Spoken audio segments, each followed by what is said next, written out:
Vendredi 6 septembre 2019, RTI 1 vous informe. Mesdames et messieurs, bonjour et bienvenue dans ce premier point d'information. Le premier conseil des ministres du tout nouveau gouvernement s'est tenu hier jeudi au palais présidentiel. Il s'agit d'un gouvernement de mission selon le propos du chef de l'État. Alassane Ouattara a invité tous les membres de la nouvelle équipe gouvernementale à travailler sans relâche pour relever les nombreux défis. On fait le point de la rencontre avec Jérôme Kofi Abolin. Un conseil des ministres tout particulier ce jeudi en ce qu'il consacre la prise de contact du nouveau gouvernement Gon Coulibaly, le troisième du genre, 24 heures après sa nomination. L'accélération des initiatives pour l'exécution du plan social du gouvernement lancé en 2019, conformément à la volonté du président de la République, Alassane Ouattara, est la mission assignée à ce gouvernement. Ce gouvernement aura essentiellement pour mission d'accélérer les initiatives portées par le Premier ministre en tant que chef du gouvernement. Et donc, vous le savez, pour l'essentiel, c'est le plan social du gouvernement qui a été lancé en début d'année 2019 pour adresser les points de solidarité, les points de vulnérabilité et les points de développement au niveau national. Donc, à titre de rappel, ce plan social du gouvernement est un projet phare d'initiative sur les 2 années 2019-2020 qui adresse 5 axes, en l'occurrence la santé pour tous, l'éducation pour tous, la réduction de la pauvreté par l'accès aux services essentiels, l'autonomisation des femmes et des jeunes, le bien-être des populations en milieu rural. Ce premier rendez-vous au palais présidentiel de cette équipe gouvernementale est l'occasion pour le chef du gouvernement Amadou Gon Coulibaly d'inviter tous les ministres à se retrousser les manches en vue de la réalisation des attentes. Ce nouveau gouvernement, Monsieur le Président de la République, s'engage à redoubler d'efforts pour relever les défis suivants. Améliorer les conditions de vie de nos compatriotes, sous l'œil vigilant pendant les conseils des ministres du vice-président de la République, et assurer une victoire du RHDP aux prochaines échéances générales. Dans cette perspective, j'invite tous les membres du nouveau gouvernement à ne ménager aucun effort pour mériter la confiance et le grand honneur que vous nous faites en nous associant à la grande œuvre de construction de notre cher et beau pays. Idem pour le président de la République, Alassane Ouattara. En félicitant les membres du nouveau gouvernement, le chef de l'État indique que la Côte d'Ivoire, qui ambitionne d'être un pays émergent d'ici à 2020, n'attend rien d'autre de ses fils et filles que de continuer à travailler. Le prochain Conseil des ministres va se tenir dans quelques semaines. Il aura lieu précisément le 18 septembre 2019. Je vous le disais tantôt, il s'agit d'un gouvernement de mission, une nouvelle équipe qui compte des hommes et des femmes d'expérience, un gouvernement élargi qui tient compte de la diversité de notre pays. Ce sont des propos du président Alassane Ouattara que je vous invite à écouter.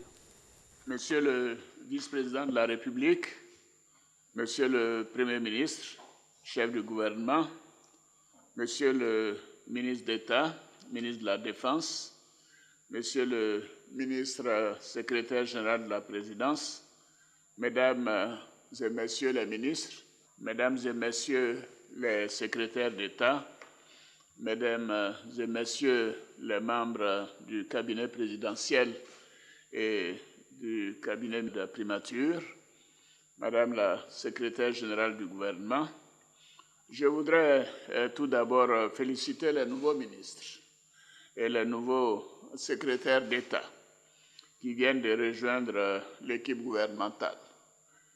Vous êtes des hommes et des femmes d'expérience, des personnes engagées. Je suis convaincu que vous apporterez une contribution importante à l'action quotidienne du gouvernement. Je voudrais féliciter également tous les membres du gouvernement sortant pour leur reconduction. Je félicite tout particulièrement M. le Premier ministre pour sa contribution à la formation de ce gouvernement qui reflète notre volonté de rassemblement au sein du RHDP. Comme vous avez pu le constater, nous avons en réalité procédé à un élargissement du gouvernement pour tenir compte de la diversité de notre pays. Ainsi, la quasi-totalité des régions de la Côte d'Ivoire est représentée. L'un des changements majeurs que vous avez notés est la scission du ministère de l'Intérieur et de la Sécurité, et c'est ce qui d'ailleurs a existé de 1991 à 2011, pendant 20 ans. C'est vrai que quand j'étais Premier ministre, en 1990, j'avais mis ensemble le ministère de l'Intérieur et de la Sécurité pour les dissocier une année après. Et cela est resté en place durant donc le gouvernement Daniel Kablan-Duncan sous le président Bédié, le gouvernement du président Laurent Gbagbo, le gouvernement de réconciliation nationale jusqu'à notre sortie du Golfe en 2011. Donc il va sans dire que compte tenu de l'importance des défis dans notre pays, la séparation de ces deux ministères me paraît nécessaire à nouveau. Ainsi, le ministère de la Sécurité et de la Protection civile aura à faire face aux menaces sécuritaires et bien évidemment à la lutte contre le terrorisme en liaison avec le ministre d'État, ministre de la Défense. Le ministère de l'Intérieur, devenu ministère de l'Administration du Territoire et de la Décentralisation, aura quant à lui un rôle important à jouer dans la préparation des prochaines échéances électorales.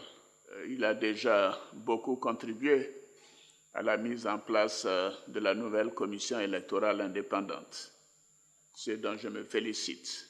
Je demande à chaque membre du gouvernement d'être présent sur le terrain et dans sa région. Il faut que les populations sentent la présence de leur ministre, entre guillemets, sur le terrain et puissent être convaincus que vous apporterez au président de la République et au gouvernement les préoccupations des populations pour que cela soit pris en compte dans la mise en œuvre et le suivi du programme du gouvernement. Dans ce cadre, le choix de vos directeurs de cabinet est donc primordial. Ils devront être compétents, professionnels, mais aussi engagés en vue d'assurer la bonne marche de vos départements ministériels durant les prochains mois. C'est pourquoi j'ai demandé au Premier ministre que le choix des directeurs de cabinet nous soit soumis pour validation. Par ailleurs, le Premier ministre a proposé la nomination d'un ministre auprès de lui chargé de la coordination des grands projets pour un meilleur suivi et l'accélération de la mise en œuvre des différents grands projets en cours visant à la transformation structurelle de notre économie. Cette action complétera la mise en œuvre du programme social du gouvernement. Enfin, je voudrais indiquer que le ministre Adama Koné, anciennement ministre de l'Économie et des Finances, a été nommé ministre auprès du président de la République, chargé des affaires économiques et financières, en vue de représenter notre pays en tant qu'administrateur à la Banque africaine de développement pour soutenir le Nigeria dans le cadre du renouvellement du mandat du président Adesina, qui fait un excellent travail. Pour terminer, je voudrais dire que ce nouveau gouvernement est un gouvernement de mission. Votre mission sera de travailler sans relâche pour l'amélioration du bien-être de nos concitoyens. Je compte donc sur chacune et chacun de vous pour être sur le terrain aux côtés de nos populations. Bonne chance à tous et à toutes et je vous remercie. Voilà, c'était pour vous quelques grandes lignes de la déclaration liminaire du président Alassane Ouattara. Plus de 250 racoleurs, communément appelés Niambro ou encore Niamolo, ont été interpellés jeudi dans la commune de Yopougon par la gendarmerie. Cette vaste opération de démantèlement des syndicalistes du secteur des transports permettra de savoir qui parmi ces personnes mène des activités illicites ou criminelles. Le filtrage en cours a déjà permis de saisir des tickets illégaux, de la drogue et quelques armes.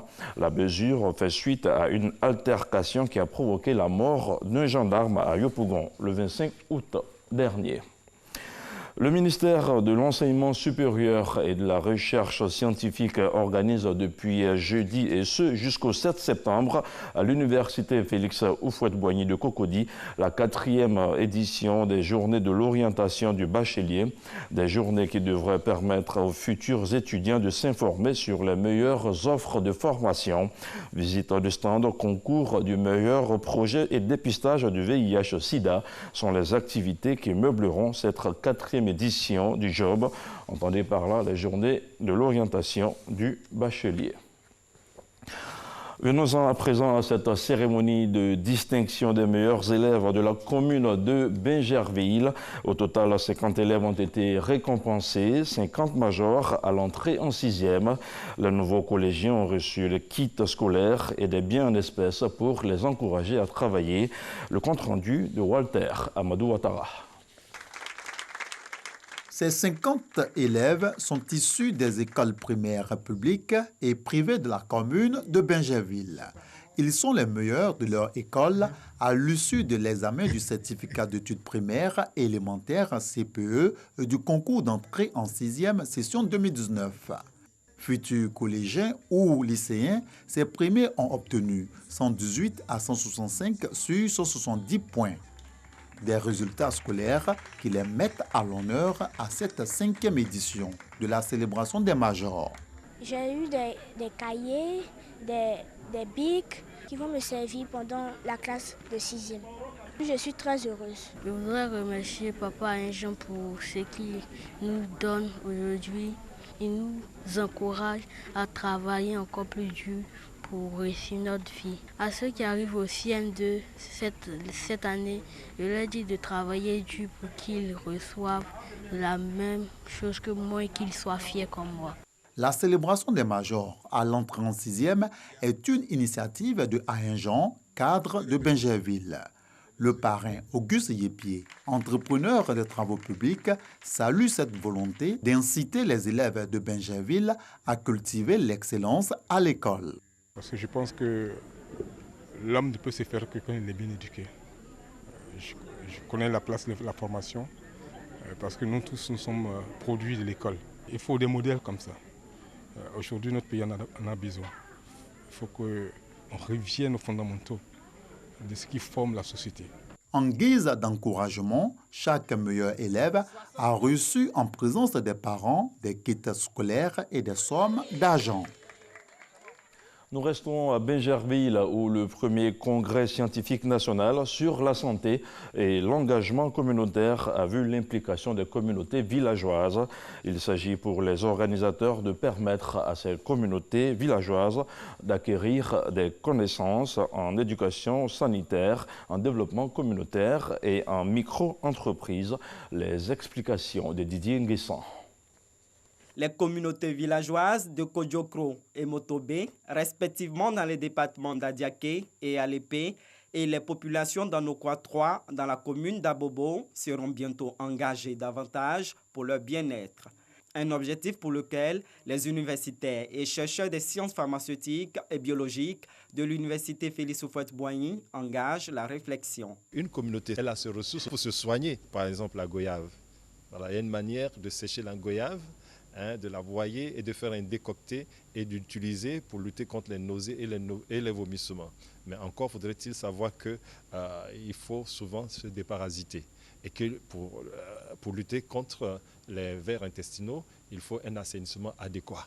Une collaboration étroite entre recherche scientifique et savoir-faire endogène qu'apprécie, à juste titre, le ministère de la Santé et de l'Hygiène publique. L'approche communautaire dans le domaine de la santé est l'une des priorités stratégiques que le département de la santé en Côte d'Ivoire a adoptées.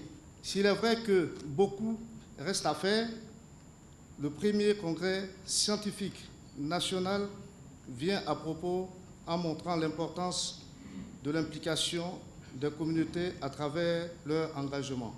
Initié depuis 7 ans, le projet de santé et d'engagement communautaire est effectif depuis 2015 à Diaké.